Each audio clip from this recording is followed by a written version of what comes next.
Okay, you're Shalom on. לכולם. It's such a wonderful day that we meet again. And,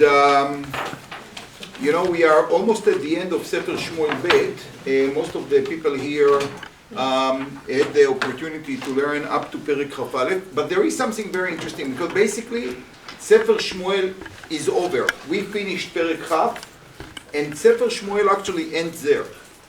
What we have from Perek Chaf Aleph to the end of Shmuel is, with no question, what sometimes you add to a legal document, appendix.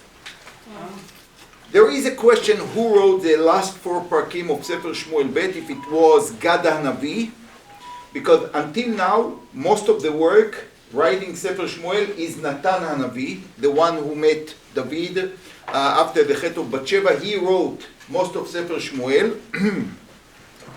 The last ones are not in chronological order. They are all kind of stories from the life of David HaMelech upon topics that we are going to see, which most likely were not written by Natan HaNavi. According to some of the Rishonim, I'm talking like Rashi, Ibn Ezra, it was added by Gad HaNavi, so obviously it was canonized by a Navi. It was not just some addition later. And according to some more modern Chukrim, it was added a little bit later. Not by the Navi Gad, but okay. But I mean, clearly what I want to take from it is the fact that these prakim don't expect now a chronological order from what we learned last year. It's something that is going to deal with certain situation. And the next perek that we are going to learn, starting tonight, is one of the hardest prakim in the Tanakh. A terrible, terrible story.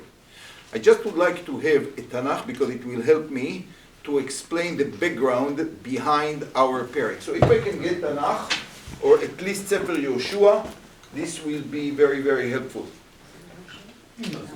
And the story is, in Perek Chaf Aleph, Pasuk Aleph. Oh, you are so resourceful, Mr. Foreman. Thank you so much. Okay. These are for young people, not for us. This is like going to the gym, actually, not like to a Beis Medrash, like lifting and pushing and shoveling. Okay. So let's read the first pasuk. There's no English in Perek Chaf Aleph. That's fine. That's okay. I will do the translation. Imagine that we will have English. We will need like the whole people to carry to the ויהי רעב בימי דוד 3 שנים. There was a famine for 3 years in the time of David. We don't know exactly when, but we will be able somehow to put it on a timeline. Shana acharei shana, a year after year. And David understands that this cannot be just like a nature phenomenon. It's a Middle East. You don't have always Gishmei Bracha, but 3 years, one after the other, no rain. ויבקש דוד את פני השם. David understands he has to ask God what's going on here. He understands that the reason behind it cannot be a physical one, it's a spiritual one. ויאמר השם אל שאול ואל בית הדמים, על אשר המית את הגבעונים. You're right, David. There is a reason for this drought. And the reason is El Shaul, which we are going to understand later, ve'el Beit Hadamim, and to the dynasty, or the bloody dynasty, Beit Hadamim of Shaul, al asher emit et hagibonim, because Shaul killed the Gibonim. And that's why, until this sin of Shaul and his dynasty is going to be fixed, there will be no food for Am Yisrael. Now, it's very, very important to understand. We sit here, hopefully some of us after dinner, and we cannot even imagine what drought of 3 years means. I can assure you 100% if you try to imagine it, a society that built upon water that you collect in holes, food that depends only on rain. You cannot just take water from the Nile, we are not Mitzrayim, or from the Berez, from the faucet. Everything depends on rain. 1 year is a disaster. The entire Masechet Ta'anit is talking about all kinds of cases where rain comes late. We are not talking about the fact that there is no rain at all. Even when the rain comes late, it's an issue of death and life. Very simple. A year after year after year, I can assure you 100% that you could see little kids on the streets, like, you know, the horrible picture that we see from the Warsaw Ghetto and places like this, like swallowed and in terrible shape. Their parents apparently died. They have nothing to give them food. This is a situation that no one, especially no leader, want to find himself in the midst of. 3 years. It's an issue of death and life, as I said. It's life and death. It's not any less than that. That's very, very important, because what we are going to read next has to be understood in light of that. Not to take, oh, a 3-year drought, it was hard. It was not hard. It was impossible, where I'm sure David faced a situation where, you know, people are dying on the streets. And he's the leader. He has to do something about it. I think I explained here. The most important thing of a king, of a government, is to make sure that people can put food on their tables. The most important thing. There are issues of war, security, and everything, but at the time of peace, the job of a king is to have his citizen something to eat. And if you reread the story in Bereshit about Paro and Yosef, that's the story all about. When Paro was agitated with the story about the Shibolim and the Parot, why he was so troubled by it? Because he understood that it talks to him, and he could not imagine what might happen if indeed something so bad that the Shibolim Araot are going to eat the Shibolim Meleot. And you know what? I think that he felt that it might be the solution to the dream. He had maybe to confirm it with Yosef, and I think he got excited when Yosef came with a solution. Because I think that I asked you once. He had to explain the Chalom. And then this little guy who just came from the prison start to tell him, you know, you should take officers, put them here, put them there, and you have to collect. Who asks you what to do? He's the emperor. He will know what to do. Why Yosef started to talk about things that he was never asked about? First of all, because that's the nature of consultants, by the way. But but if we take it aside, you know, Yosef understood that just solving the or explaining the Chalom is nothing, because it will make Paro even more upset, and he will chop his head maybe. For Chalomot like this, that's exactly what was he afraid of. But Yosef came with an optimistic vision. He said, and don't worry, I know what to do. And that's why he was so impressed with him, because here he saw him right away. It was not just a reward. A person who can come so quickly with the whole vision how to solve a problem like this in this magnitude, he's the person who should be a king right away. So for David, it's first of all his responsibility to the people. And you know what? You have to think very politically. You know, if you cannot solve the problems of your nation, I'll tell you what to do. Go and see what's happening now in Lebanon. What do you think is happening? They lose control over what? Over lack of food, of gas in the station. it's all about economy.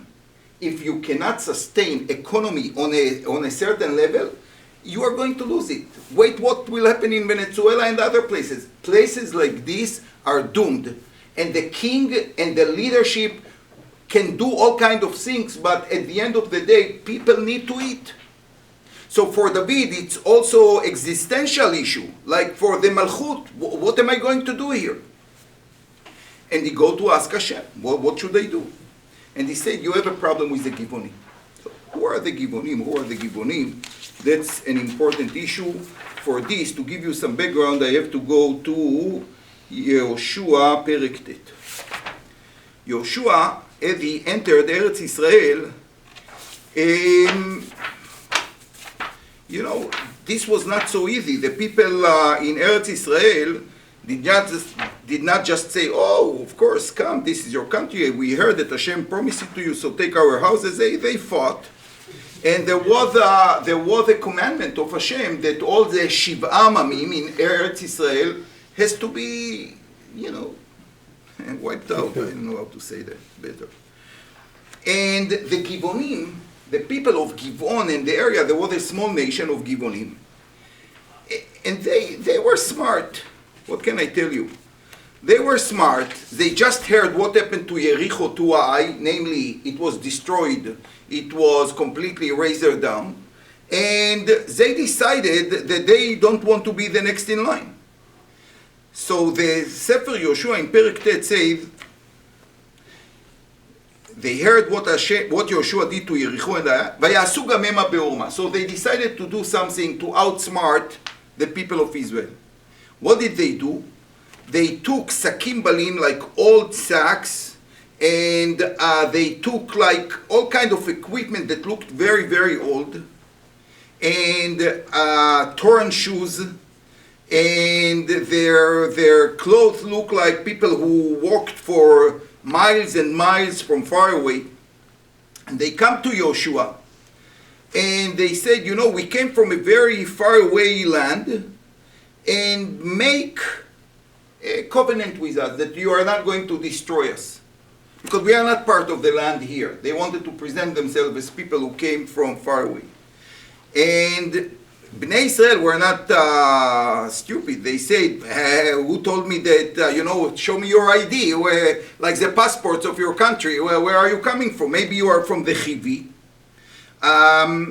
So he said to Yoshua, listen, we are your, if you don't want the covenant, we will be your servants, but please, we heard what you did to the other kings, and we don't want to be part of it. That's why our elders told us, take the food and everything to Yoshua, and maybe they will make a covenant with us, like a brit. In other words, they cheated Yoshua and the Zkenim. And the Pasuk said, Vayikhu anashim mitzeidam. So Bnei Israel were impressed with the people. They apparently put a perfect show. Ve'et pi Hashem lo sha'alu. And they didn't ask Hashem what to do with these guys. They were confident that these guys, they were artists. They were... Vayas lahem Yoshua shalom, vayichrot lahem brit, he made a covenant with them, vayishav'u lahem nesiyei ha'ida. This is the most important thing. There was a shvua, an oath, that they are not going to hurt them. That's important. It was not just a promise, it was an oath that the elders of Israel took and promised them that they are not going to do anything to them. 3 days later, they realized that these guys are living like few kilometers away. It was all a big show. They were very upset. However, ולא יקום בני ישראל כי נשבעו להם נשיאי העדה. Their hands were cuffed, like they promised them with a shvua, with an oath, that they are not going to do anything. וילונו כל העדה על הנשיאים. So obviously all the people were very upset with the נשיאים. So they say, listen, you're right, but we did a shvuah, we cannot change it, and that's it. They came to an agreement with these cheaters that they are going to become servants of Am Yisrael. They are going to be their slaves. Chotvei eitzim v'shoavei mayim. All the their dirty work, like they are going to do it for them. Today, it's, Israel bring people from Thailand to do the hard work. At this time, they say, you know what? We have an idea what to do with this guy. Why should we go and chop woods in the forest? This is too dangerous, too hard. The Givonim will do it for us. Lishov mayim. This was the day that you did not open your faucet at home. You had to go to the well. They found the people to be shoavei mayim. That's what they did, like the lowest of the lowest. But I must say that this pasuk is quite amazing, dramatic. The pasuk, Hashem says to David that Shaul killed the Givonim. Now, let me tell you, until now, we never heard about it. We know many things about Shaul, but we never heard that he killed this nation of the Givonim. This is a completely new piece of information. I saw one of the Mefarshim, the Goim, he said something very interesting. He said that Shaul, as a king, he always wanted to get rid of the Givonim because the Givonim were never loyal to Bnei Israel. They were saved by them, but they never became part of the nation. I don't want to draw connections to today, but you can see it as part of the Israeli Arabs. They live in Israel, they citizen, they have some rights, but do they see themselves as Israelis? Many of them not. Many of them not. Some of them are loyal, some of them are great, but some of them are not. And the Givonim were quite the same. And remember, who was the greatest enemy at the time of Shaul? The Plishtim. The Plishtim. Enemy get advantage when he have collaborators inside. And this researcher, I cannot remember his name, is a Christian guy, he said that Shaul wanted all the time to kill them because they were collaborators with the Plishtim. They allowed them, even today you have Meshatfei Pula, the collaborator. The Plishtim want to do something, they sleep in their house. They get their cars from them, this time the Behemoth or whatever it is. So Shaul, who was the king of Israel, knew this is a dangerous situation. However, there was the Shvuah. Shvuah is a serious issue. Especially Shvuah, Ba'Hashem Elokei Israel. Ba'Hashem Elokei Israel. Today we live in a world that, Shvuah, people are very easy in promises. Yeah? But this was Shvuah in the name of God. This was serious. So with all the frustration and the anger, and the good reason maybe to get rid of them, it was not happening. No one could think about breaking the Shvuah that Bnei Israel gave at the time of Yehoshua to the Givonim. So what happened with the Givonim? Well, the word Givon, or the place of Givon itself, is not new to us, and we actually learn about the relationship between the area of Givon and Shaul. Not with the Givonim, but with Givon. What happened in Givon, remember? What happened in Givon? Remember the Kohanim, the 85 Kohanim of Givon? Yeah. Shaul killed them because he suspected them to cooperate with David who ran away. And he killed them all. That's what we know about Shaul and Givon, but nothing about the Givonim. Chachamim were also surprised. What happened with Givon? We never knew that Shaul killed the Givonim. So listen to this. There are two opinions. one in the Gemara in Masechet Evamot and one in Yerushalmi in Masechet Kiddushin. I'll start with the Gemara in Masechet Evamot, which is quite interesting. The Gemara said, Shaul never killed the Givonim. None of them. But I'll tell you what he did. They were the servants of Bnei Israel. They were at the area of Givon.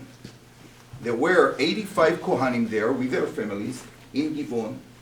You know, they need people to chop the wood for the winter. They need people to bring the water. They need people, you know, to do all the, as I say, like...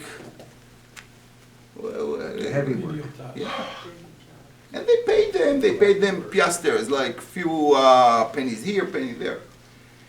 And after Shaul killed all the Kohanim of Givon, he cut their parnasa. They could not bring home even the most basic food. So we think about just the big disaster of killing the Kohanim, but it had a ripple effect. All the people who depend on the economy of a place, of the Mikdash, of the Kohanim, they found themselves unemployed.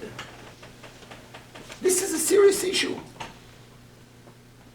We sometimes think that, you know, we dismiss some social issues. You know, I'm not from the NDP or, you know, the liberals, but parnasa of people is an important issue. The life of people. This is the life of people. And when you cut it, Hashem said, you know what? I feel for these people. They stayed with no food on their table. You will feel what does it mean to be with no food on your table. And until you fix this problem, you are going to have Ra'av. That's how I understand the Gemara. The Gemara just say that he did not kill them physically, but he killed their parnasa, which is almost the same. You take the dignity away, even the little one they had, like bring them to hunger. And therefore, the entire nation of Bnei Israel was punished until this situation is going to be fixed. One explanation. Second explanation is that actually, you know, when you take, what happened now with this week, we heard about Trump and Baghdadi there in the deserts of Iraq. You know, you killed the person and you killed some people around him. What can you do? Like, you cannot kill just the person you want to hit. He's living with all kind of chevre which are not like Lomdei Daf Yomi or like Teilim Zuger.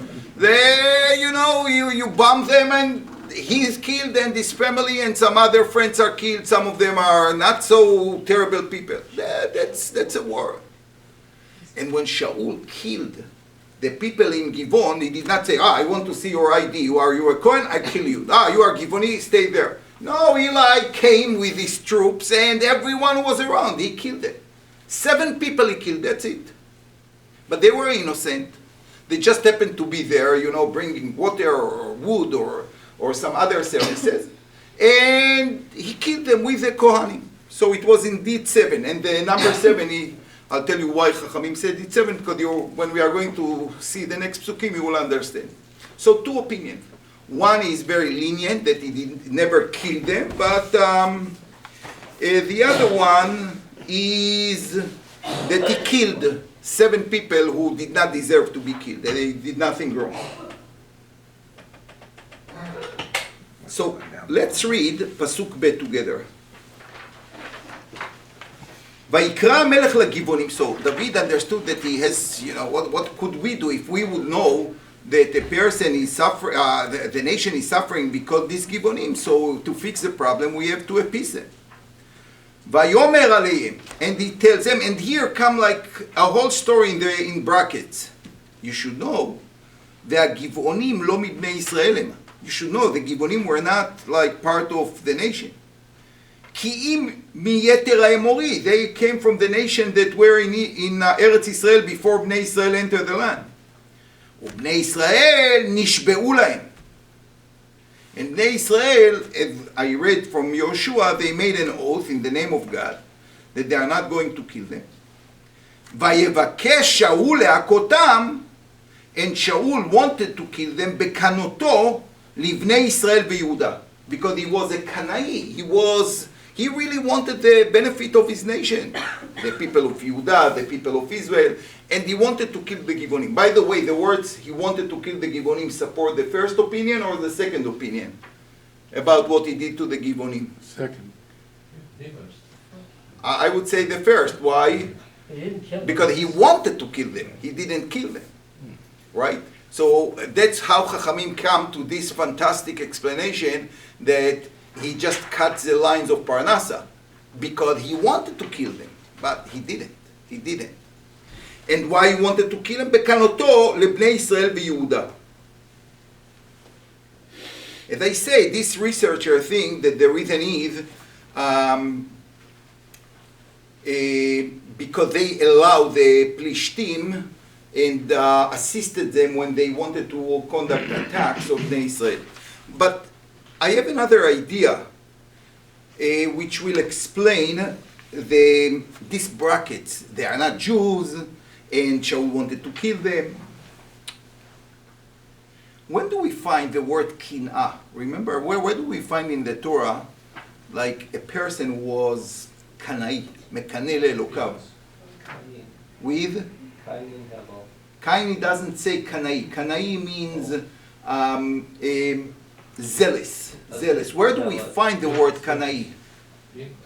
What? Efo nachon? Where?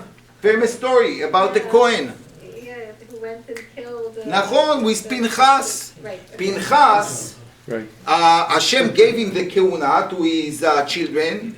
He said, "Tachat asher kineh le'elokav vaychaper al bnei Israel." The word kin'ah, especially in the Torah, is associated with killing a person. For what? What did he do? Pinchas?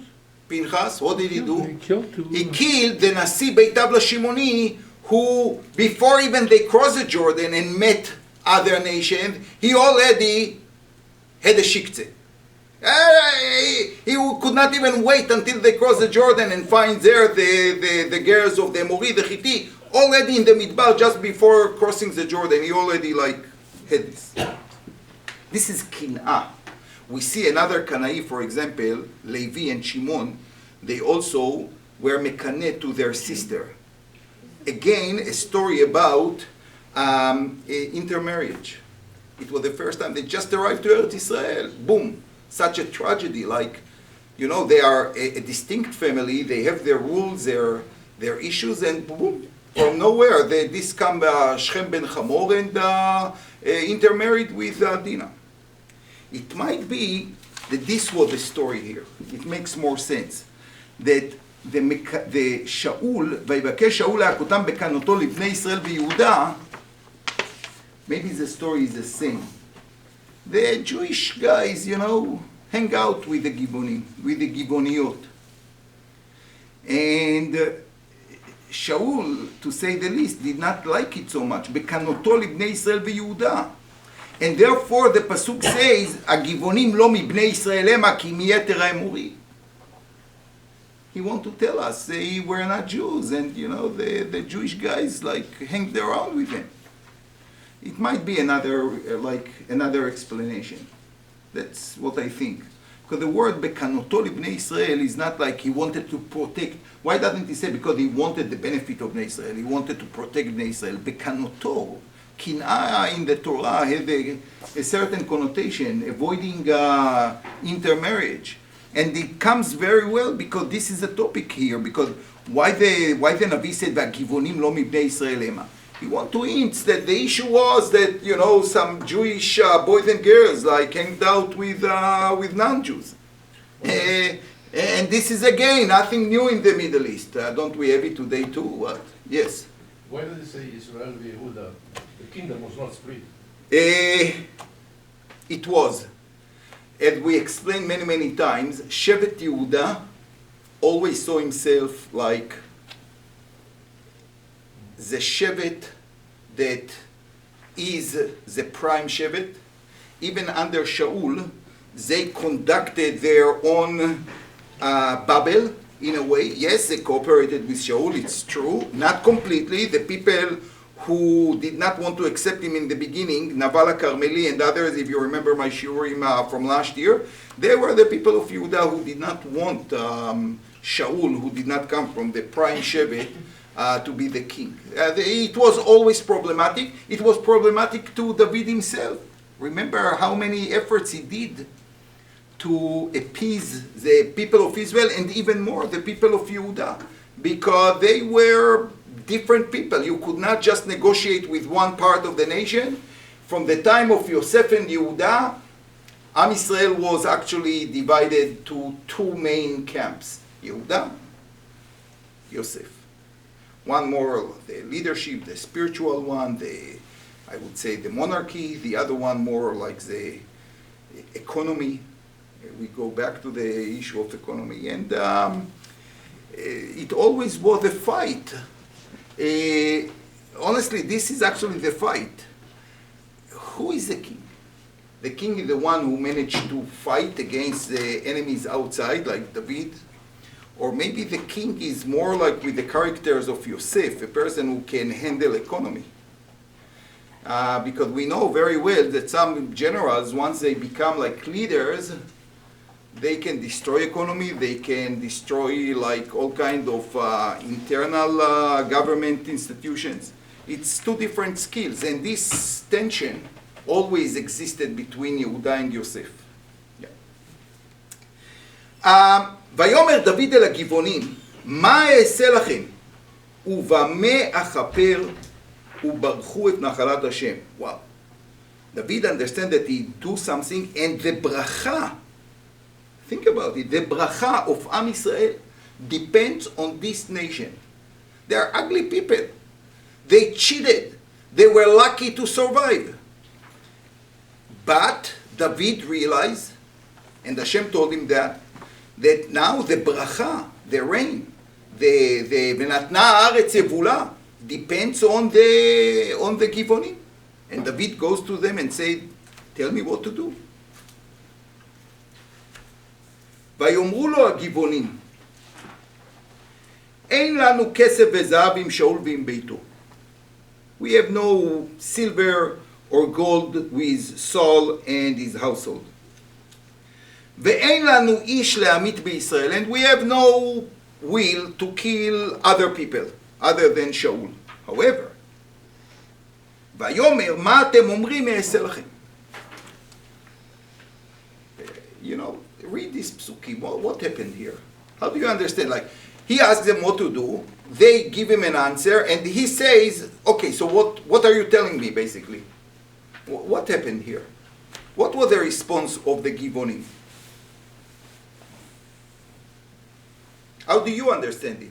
Let's say that you negotiate with the Givonim and they give you, אין לנו כסף בזהב עם שאול ועם ביתו, ואין לנו איש להמית בישראל. So David says, so what are you telling me?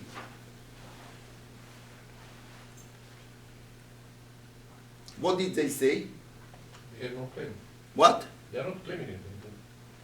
Okay, fantastic. So they were appeased already. So what's the problem? So they say, listen, you know what? It's not about money. It's not about people. It's okay. It's fine. Let's go on with our businesses. It's about honor. It's about honor. In other words, right. It's maybe about honor. So what is it? We don't want to negotiate it. You have no way to appease us. If you thought to pay us money, forget about it. We are not interested in money. If you think that we want people, I don't know, to compensate for what happened, no, we are not interested in people. So David say, well, these are tough negotiators. I wanted to offer them all kind of things. Like David knew how to strike a deal. He will gives them some money, maybe some tax relief. I don't know. There are many weapons in the arsenal, and he could give them. But he understood their answer. Sir, we are not interested in any negotiation here. We will never forgive you for what happened. That's it. So David say, no, ויאמר, מה אתם אומרים אעשה לכם? I'm telling you, everything that you are going to tell me, I'm going to do. Think twice, because this is a serious offer. I'm not coming here for some dollars and cents. This is going to be a big issue. To me, it's very, very important. Tell me what you want, you will get it.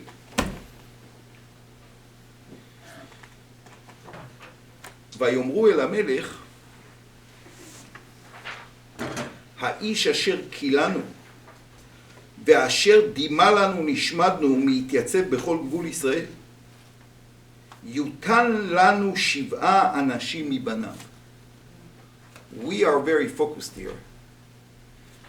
Who was the person who actually killed us? It was Shaul. We have business only with Shaul, and we want to take Nekama from this dynasty of Shaul. Give us 7 people. We are going to kill them in the place of Shaul, so everyone see it. Humiliation against humiliation. ויאמר המלך אני אתן. Wow. David Amer say, you will get it. You will get it.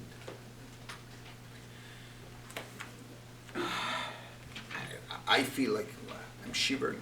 I don't know if it ever happened in Jewish history, something like this.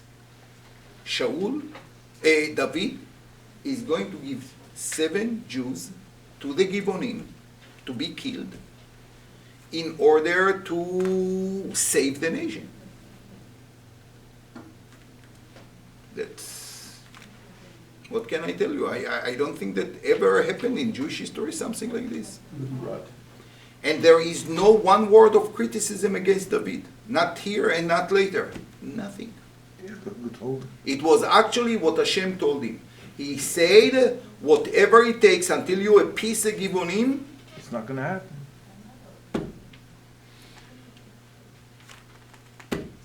and David saw no other way.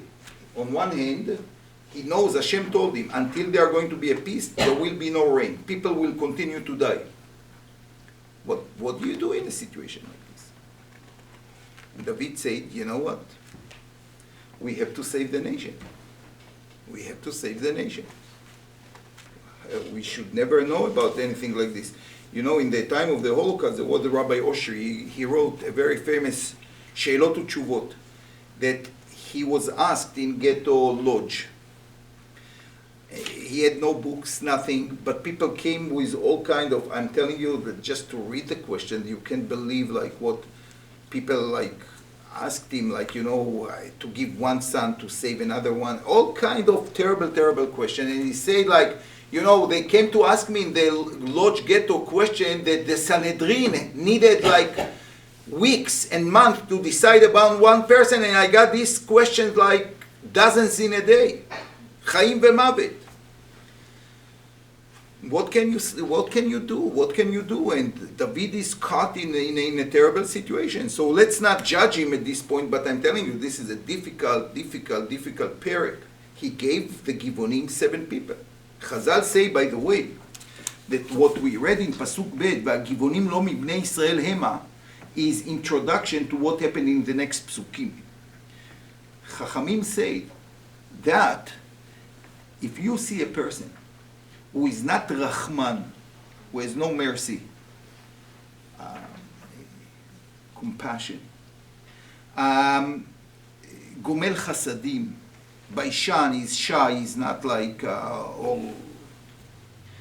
you should suspect him not to be a Jew. I mean, this is not like, just like checking the documents of the Beit Din, there was a conversion or not. There's a character are against the Jewish character.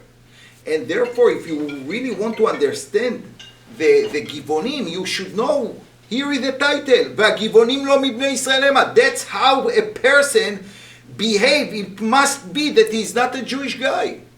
Because can you imagine that David will promise a Jewish guy, listen, I did something terrible, we will find a way to go. And he will say, no, until, I don't know, I get your 2 children and I kill them, I'm not going to. It's unimaginable. But this was the Givonim. And to understand this phenomenon, you have to read it carefully. והגבעונים לא מבני ישראל המה. It will never happen with Jewish people. That's how we came to this situation.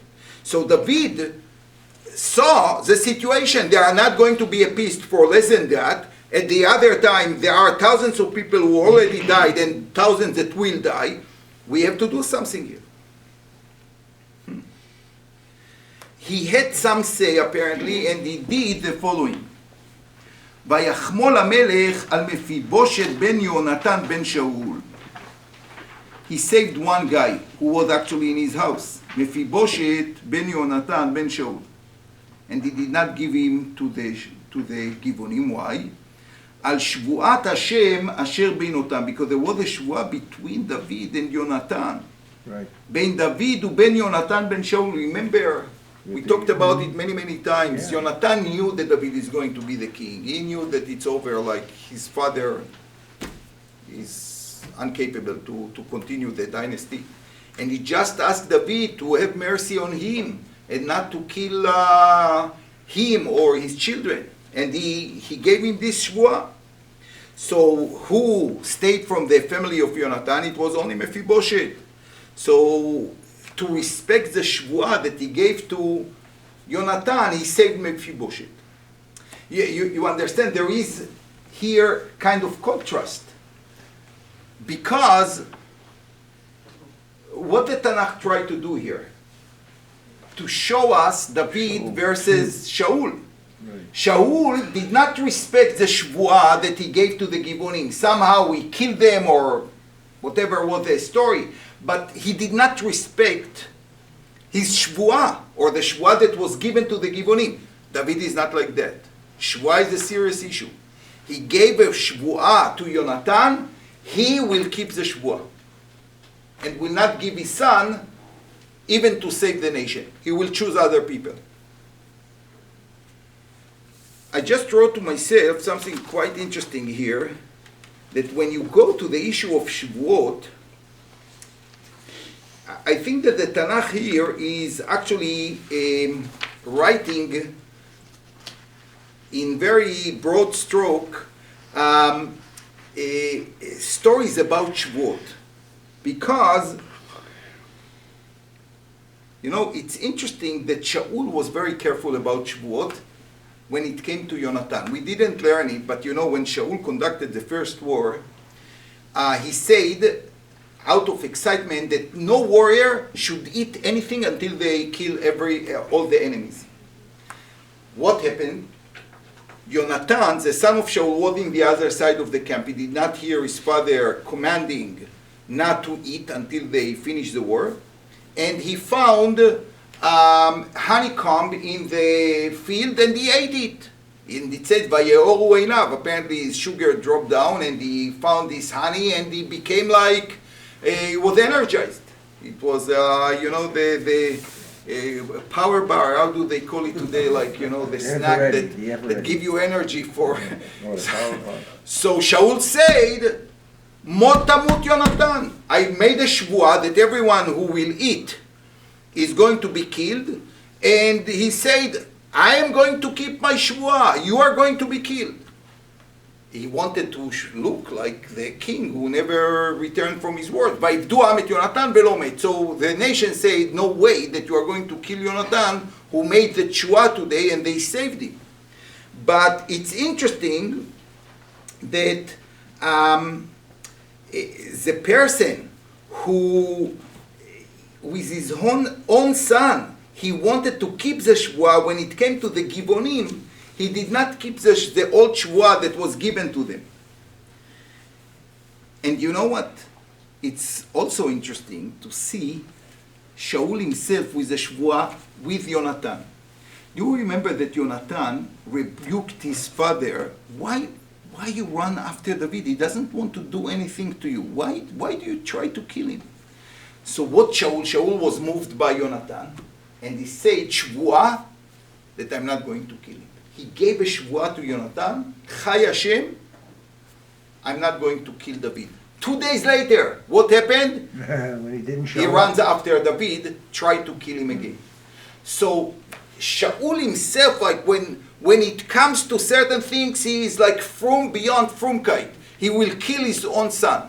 At the same time, when it came to David HaMelech, he was so like, tried to get him that even his own shvuah that he gave to Yonatan himself, he forgot this shvuah. David is serious about shvuot.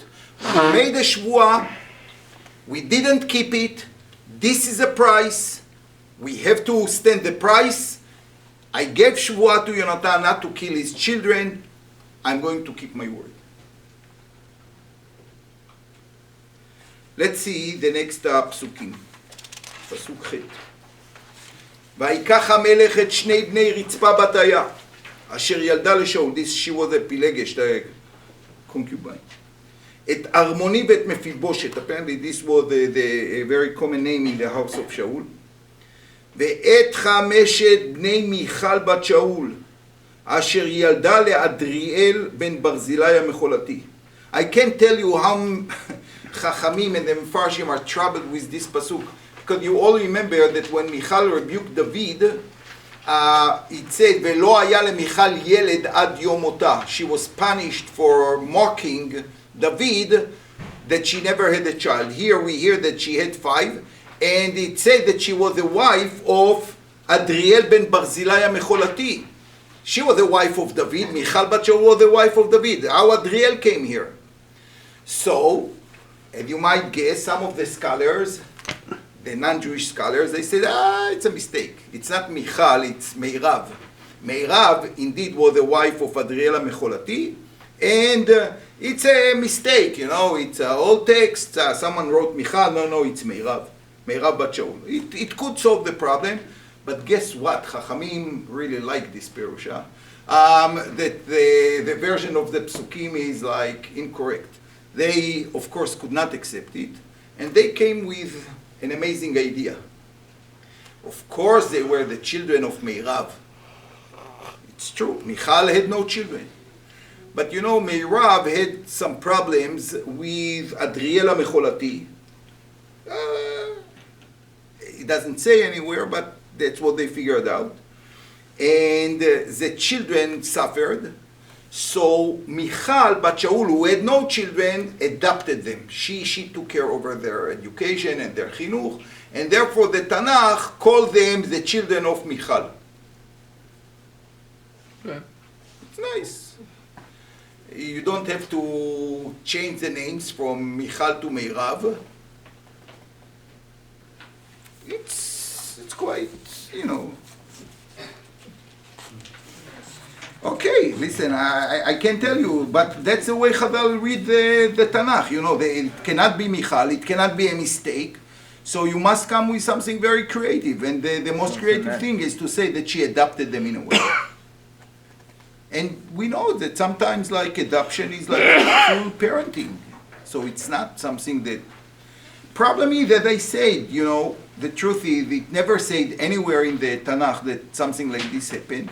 It's more like hocus pocus, all kind of circus, the Bible, all kind of jumping from here to there. But okay, that's a way of Chachamim to read the Tanakh, and I say it with no irony. I just say it's a little bit hard to understand it from the words, and that's their solution. But I'm telling you, there is so many discussion about this pasuk. Chameshet bnei Michal bat Shaul. In any case, he took 7 of the grandchildren of Shaul. ויתנם ביד הגבעונים who were not waiting, ויוקיעום בהר לפני השם, ויפלו שבעתם יחד. They killed them all together, I guess it was ISIS style, something like this, that they killed them and made it in public in order to show the final victory over Shaul. Umtu בימי קציר בראשונים, just in the beginning of ימי קציר, I guess that they did it then because people are going to the fields to work in their fields and they wanted everyone to see that. בתחילת קציר שעורים. בתחילת קציר שעורים. This idea that you kill someone's kids because he killed your kids or your people, that was a very common idea. I mean, the Ari Miklat is really to deal with that. This is, in a way, this is not some unusual, it's not a smart idea on the part of them. They'd be better off, in my opinion, asking for a lot of money.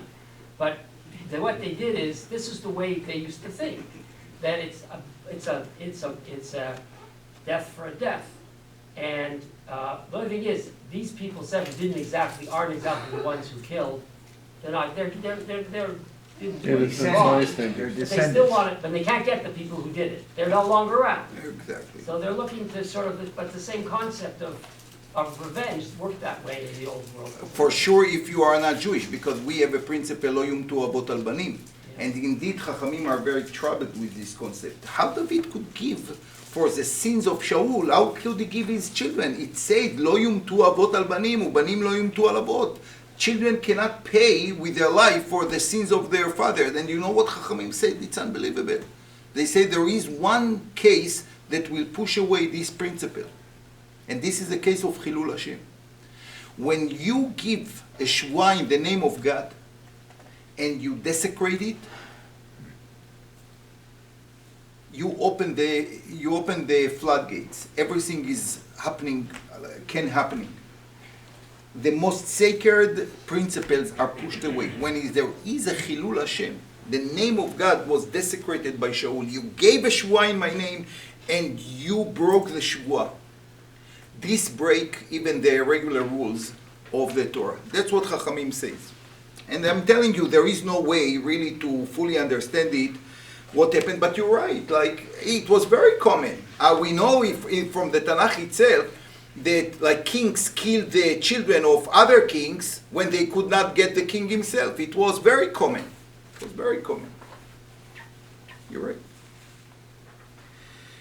ותיקח רצפה בתיה את השק. רצפה בתיה, the mother who lost her two children.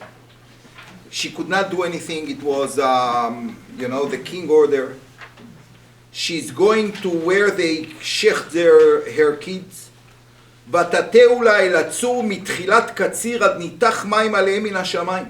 She was there from around Pesach, תחילת קציר, עד ניתח עליהם מן השמיים, until like rain came from heaven, which was apparently the next winter. ולא נתנה עוף השמיים לנוח עליהם יומם ואת חיית השדה לילה. And she was there, she didn't want the animals, the eagles, the falcons to eat the corpses of her children and the other ones. The only question I want to ask, like, what is ad nitach mayim aleim? There was rain, but didn't we hear that there was no rain? The Radak raised the following question. There were 3 years of hunger. So what is ad nitach mayim aleim? It worked. So one explanation, immediately upon having it, exactly, nitach mayim aleim. But the Radak bring another perush. Nitach mayim aleim means it happened in the time of the katsir, and actually this was part of the curse. Because even if in a year of drought there is something that comes from the field, if there will be rain in the middle of the summer, it will ruin everything. We know that in Eretz Israel, for example, it's rain in the summertime is siman klala. It's siman klala. It's not siman bracha. It's siman klala because it ruins everything that you had already. Like it will ruin it. So it was still a klala that actually made the ra'av even worse until the next winter where Hashem gave them geshem and they started the new cycle of the agriculture cycle. So next time we are going to see Pasuk Yud Aleph, how it influenced David to do something that he didn't do so far. Thank you very much. So next week, 7 o'clock? 7 o'clock. Okay, thank you very, very